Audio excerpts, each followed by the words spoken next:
Do you get defensive when you're criticized? If so, you're not alone. And like I keep saying, it might have more to do with how you were raised than you actually realize.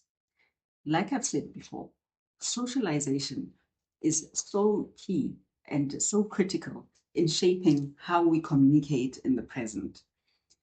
Basically, socialization is where we learn behaviors, attitudes, and values that will take us through not from childhood into adulthood. It's also the first place we learn how to interact with people.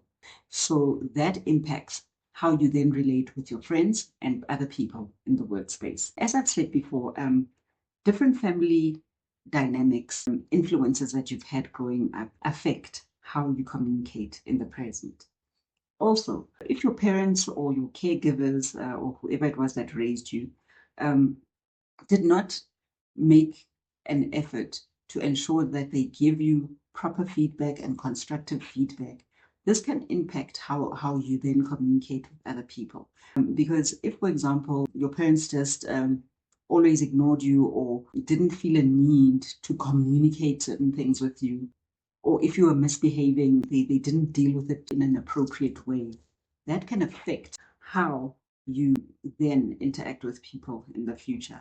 And it's also possible that the coping mechanisms that you now have as an adult are influenced by how you were raised. And this can affect how you receive criticism.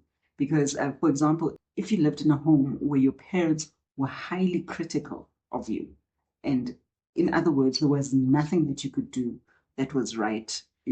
Yes, I know that children do need discipline and they don't always do everything right. But if they were constantly criticizing you, um, it can result in you becoming a people pleaser, actually not having confidence in yourself and thinking that maybe you're stupid, you're useless, there's nothing you can achieve because of all of this. And also in the future, when you then do fail, either in the workplace or at school or in other situations, when you do maybe receive criticism, sometimes it may not be negative criticism, but even if somebody tries to correct you in a constructive way on something that you're doing that needs to be fixed, it may trigger a reaction from you, like I discussed in the previous video, that it can act as a trigger that then causes you to think that this person is actually attacking you, and you then find that your response is not appropriate.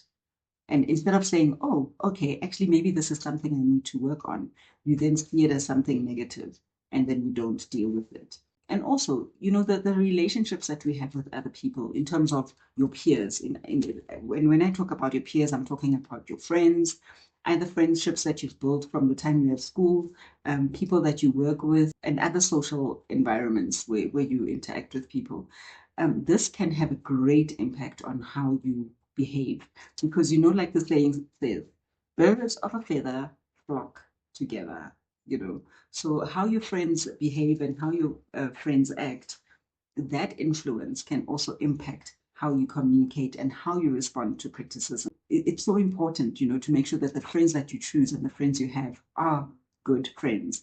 Because if you don't select your friends properly, and you have friends who pushed you towards doing things that are negative, you could find that your friends are the kind of people who are always just speaking off the cuff, speaking their minds, making fun of other people, treating other people badly, and then you find that when criticism comes, the words that they use are not constructive.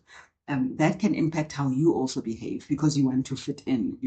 So it's very important to make sure that the friends you choose and the people you surround yourself with are the kind of people who will be able to give you constructive criticism that you can take, and the kind of people that you can also give criticism to, who will be able to take it.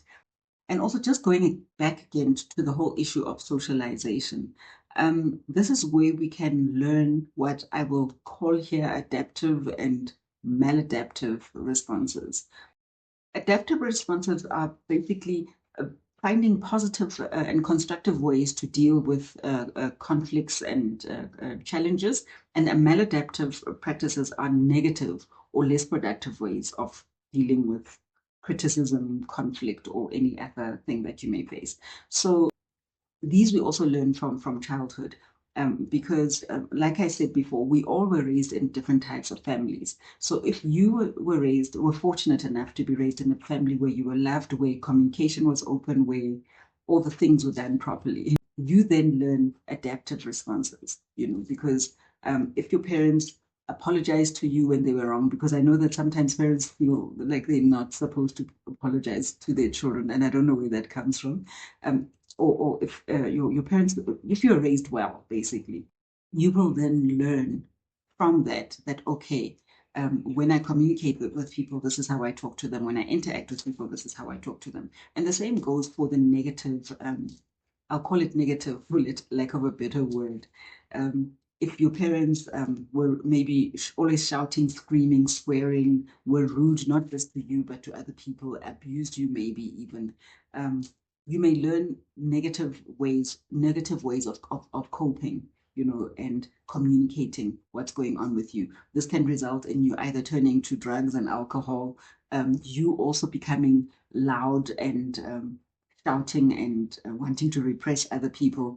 Or it could also even have the opposite effect of you becoming so withdrawn and so closed up that you don't talk about what's going on, and you've got like a passive aggressive kind of personality. So all of these things can really affect you. So what I would advise you to do is to, again, really introspect and look at yourself and look at, okay, in terms of how I was raised, what are the negative things that I'm now doing, or and in terms of my communication and interaction with other people, which are affecting my relationships, and what are what are the positives and the negatives of it, and then continuing with the positives.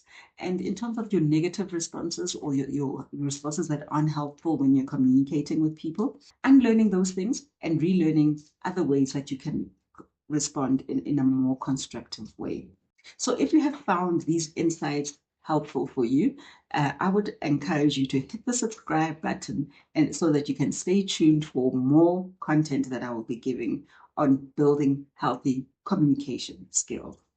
So in terms of socialization, as I said, this is where we learn behaviors, attitudes, and values that impact how we interact with and communicate with others. Our peer relationships, in terms of our friendships and people that we interact with at school, at work, or in other social environments, those can also have a huge impact on how we communicate. And it's important that you choose friendships and people that you include in your life who will encourage you to be open and honest with them, and you can be open and honest with them, so they can take criticism and you can give it to them. Not criticism for the sake of being negative, but criticism, let me say, rather say constructive criticism, that where you can build each other up and help each other. And also look at the adaptive and maladaptive responses that you have. In other words, the good and negative ways in which you handle conflict, and looking at how your childhood has impacted that, how your peer relationships are also impacting your adaptive and maladaptive responses, and using that as a base to say, okay, what do I need to continue with? What do I need to unlearn? What do I need to relearn, so to speak? I would really encourage you to apply these insights that I'm sharing with you, because they will help you to learn how to respond to criticism in a constructive way. And again, before you go, if you want another resource that can help you to handle and communicate better with difficult people, I will encourage you to look in the description below for a free resource on communicating with difficult people. And I hope that you find it helpful. Look forward to seeing you in the next video.